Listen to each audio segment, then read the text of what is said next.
నా పేరు ఆనంద్. ఈ ఇన్సిడెంట్ జరిగి 5 సంవత్సరాలు అవుతుంది. ఈ ఇన్సిడెంట్ని నేను నా ఫ్రెండ్స్ అందరితో షేర్ చేసుకున్నాను, కానీ నన్ను ఎవ్వరూ నమ్మడం లేదు. ఆ ఇన్సిడెంట్ ఏంటంటే, నేను ఆఫీస్ పని మీద ఢిల్లీ వెళ్ళవలసి వచ్చింది. అప్పుడు మా ఆఫీస్ వాళ్ళు నాకు ఏదో హోటల్లో రూమ్ బుక్ చేశారు. నేను నార్మల్గా మార్నింగ్ ఆఫీస్ వర్క్ ఫినిష్ చేసుకొని సాయంత్రం బయటికి వచ్చి ఆఫీస్ బయట క్యాబ్ కోసం వెయిట్ చేస్తున్నాను. ఆ క్యాబ్ నేనున్న లొకేషన్కి వచ్చింది. క్యాబ్ డ్రైవర్, సార్ మీరు ఎక్కడికి వెళ్ళాలి అని అడిగాను. అప్పుడు నేను వెళ్ళాలనుకుంటున్న హోటల్ పేరుని ఆ డ్రైవర్కి చెప్పాను. అతను, సార్ నాకు సరిగ్గా వినపడడం లేదు అని అన్నాడు. నేను మళ్ళీ అతనికి హోటల్ పేరు చెప్పాను. అలాగే సార్ ఎక్కండి అన్నాడు. ఎక్కాక సాయంత్రం కాబట్టి అక్కడ ట్రాఫిక్ ఎక్కువ ఉండటంతో నాకు ఆ హోటల్ చేరడానికి దాదాపు 1 గంట సమయం పట్టింది. అతనికి డబ్బులు పే చేసి హోటల్ లోపలికి వెళ్ళాను. రిసెప్షన్లో నా డీటెయిల్స్ అన్నీ చెప్పి నా రూమ్ కీస్ తీసుకున్నాను. హోటల్ వాళ్ళు నాకు ఆ రూమ్ చూపించడానికి ఒక అబ్బాయిని పంపిస్తామన్నారు. కానీ నేను వద్దని చెప్పి నా లగేజ్ తీసుకుని నా రూమ్ వైపు బయలుదేరాను. చూస్తుంటే ఆ హోటల్ చాలా పెద్దదిగా, చాలా గ్రాండ్గా ఉంది. ఆ హోటల్ దాదాపు 15 ఫ్లోర్లు ఉండవచ్చు. వాళ్ళు నాకు ఇచ్చిన రూమ్ 9వ ఫ్లోర్లో ఉంది. నేను ఎలివేటర్ దగ్గరికి వచ్చాను. బటన్ క్లిక్ చేసి ఎలివేటర్ కోసం వెయిట్ చేస్తున్నాను. 10వ ఫ్లోర్లో ఉన్న ఎలివేటర్ కిందకు వచ్చింది. దాని డోర్స్ ఓపెన్ అయ్యాయి. ఆ ఎలివేటర్ చివరిలో ఒక అద్దం ఉంది. నేను నా లగేజ్ మొత్తం లోపలికి తీసుకొని వెళ్ళి డోర్స్ క్లోజ్ అయ్యాయి. ఎలివేటర్ స్లోగా మూవ్ అవుతుంది. కానీ నాకు ఏదో తెలియని భయం మొదలైంది. ఈ ఎలివేటర్ వెళ్తున్నప్పుడు పై ఫ్లోర్లో ఉన్న మనుషుల్ని చూడగలుగుతున్నా నాకెందుకో ఈ ఎలివేటర్ స్లోగా మూవ్ అవుతున్నట్టు అనిపిస్తుంది. ఒక ఫ్లోర్ నుంచి ఇంకో ఫ్లోర్కి దాదాపు 10 సెకండ్ల సమయం పడుతుంది. పాత హోటల్ కదా, అందుకే దీన్ని మెయింటెనెన్స్ ఇంత స్లోగా ఉందని అనుకున్నాను. ఇది ఫ్లోర్ నుంచి ఫ్లోర్కి వెళ్ళే కొద్దీ నాకెందుకో భయం ఇంకా పెరిగింది. ఇంకా ఒక్కసారిగా ఈ ఎలివేటర్ 6వ ఫ్లోర్ దగ్గరికి వచ్చింది. అక్కడికి వచ్చి ఆగిపోయి డోర్స్ ఓపెన్ అయ్యాయి. ఇక నాకు ఎదురుగా ఒక 30 సంవత్సరాలు ఉన్న ఒక ఆవిడ కనపడింది.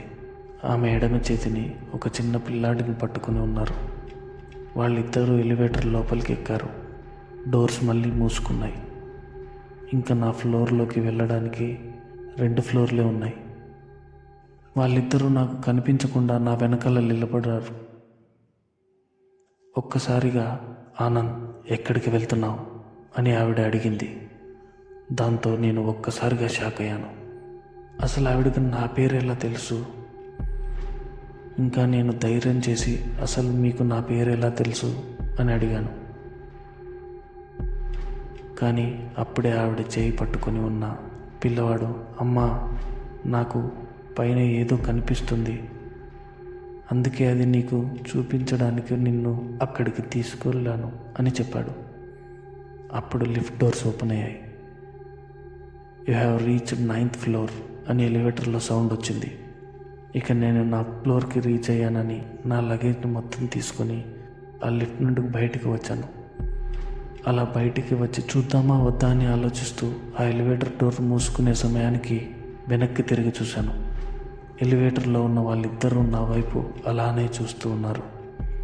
ఇక నాకు అసలు ఏం జరుగుతుందో అర్థం కాక సతమతం అవుతుంటే, ఆ లిఫ్ట్లో ఉన్న వాళ్ళని చూస్తుంటే నాకు ఇంకా భయంగా ఉంది. ఇక నేను అక్కడి నుంచి వేగంగా నా రూమ్ 906కి బయలుదేరాను. ఇక నా రూమ్ డోర్ లాక్ తీసి లోపలికి వెళ్ళాను. నా సామాన్లన్నీ సర్దేసి, పని ఉండడంతో ల్యాప్టాప్ ఓపెన్ చేసి టేబుల్ దగ్గర పెట్టి పని చేసుకుంటూ ఉన్నాను. అలా పని చేసుకుంటూనే నాకు తెలియకుండానే సమయం రాత్రి 11 అయింది. ఇక ల్యాప్టాప్ క్లోజ్ చేసి లైట్స్ అన్నీ ఆపేసి పడుకొని నిద్రపోయాను. కొద్దిసేపటి తర్వాత ఎవరో గట్టిగా నా రూమ్ డోర్ని కొడుతున్నారు. ఆ శబ్దానికి నాకు మెలకువ వచ్చి లైట్స్ ఆన్ చేశాను. కానీ అవి ఆన్ అవ్వట్లేదు. హోటల్ వాళ్ళకు కాల్ చేసి ఆ విషయాన్ని చెప్దామని అనుకున్నాను. నా ల్యాండ్లైన్తో వాళ్ళకు కాల్ చేశాను, కానీ అది వాళ్ళకు కనెక్ట్ అవ్వట్లేదు. అప్పుడే సడన్గా ఎలివేటర్ దగ్గర ఎవరో ఉన్నట్టు శబ్దం వినిపించాయి.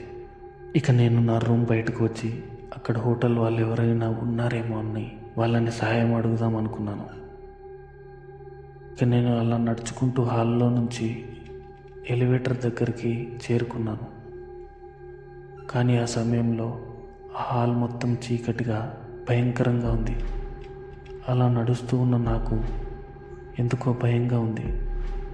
చివరిగా నేను ఎలాగో ఆ ఎలివేటర్ దగ్గరికి చేరుకున్నాను. కానీ ఆ ఎలివేటర్ని చూశాక నాకు ఇంకా భయం ఎక్కువైంది. ఆ ఎలివేటర్ దగ్గర ఎవరూ లేరు, కానీ దాని డోర్ మాత్రం ఓపెన్ అవుతూ క్లోజ్ అవుతూ ఉన్నాయి. ఎలాగో ధైర్యం తెచ్చుకొని నేను ఎలివేటర్ లోపలికి వెళ్ళాను. గ్రౌండ్ ఫ్లోర్ బటన్ని క్లిక్ చేసి వెయిట్ చేశాను. కానీ ఈసారి నా అదృష్టం బాగుండడం వల్ల ఆ ఎలివేటర్ డోర్స్ మూసుకున్నాయి. ఇక నేను ఊపిరి పీల్చుకున్నాను. ఎలివేటర్ అలా కిందకి వెళ్తూ ఉండగా ఎందుకో దాని వాతావరణం మొత్తం చల్లగా మారిపోయింది. అలా గ్రౌండ్ ఫ్లోర్ వైపు వెళ్తూ ఉన్న ఎలివేటర్ ఒక్కసారిగా 6వ ఫ్లోర్ దగ్గరికి వచ్చి ఆగిపోయింది. ఇక నాకు వెన్నులో వణుకు మొదలైంది. ఎలివేటర్ డోర్ ఓపెన్ అయ్యాయి. ఇక నా ఎదురుగా ఉన్న వాళ్ళని చూసి నాకు చెమటలు పట్టడం మొదలయ్యాయి. ఇంతకుముందు నేను పైకి వెళ్ళేటప్పుడు ఎక్కిన వాళ్ళే ఇప్పుడు కూడా ఉన్నారు. వాళ్ళిద్దరి వెనకాల ఉన్న హాల్ మొత్తం చీకటిగా ఉంది. అంతేకాకుండా దూరంగా అక్కడక్కడ మధ్యలో రెడ్ కలర్ లైట్లు ఆన్ అవుతూ ఉన్నాయి. ఈసారి వాళ్ళిద్దరూ నల్ల బట్టలు వేసుకుని ఉన్నారు. నేను భయంతో పక్కకి జరిగి నిలబడ్డాను. ఇక వాళ్ళిద్దరూ లిఫ్ట్లోకి ఎక్కారు. ఆవిడ 15వ ఫ్లోర్ బటన్ని క్లిక్ చేసింది. నేను నాలో నేనే మొదట నేను క్లిక్ చేశాను కాబట్టి అది ముందు గ్రౌండ్ ఫ్లోర్కి వెళ్తుంది, ఆ తర్వాత 15th ఫ్లోర్కి వెళ్తుంది. అయినా నేనే వీళ్ళని చూసి ఎందుకు ఇలా భయపడుతున్నాను అని నాలో నేనే అనుకున్నాను.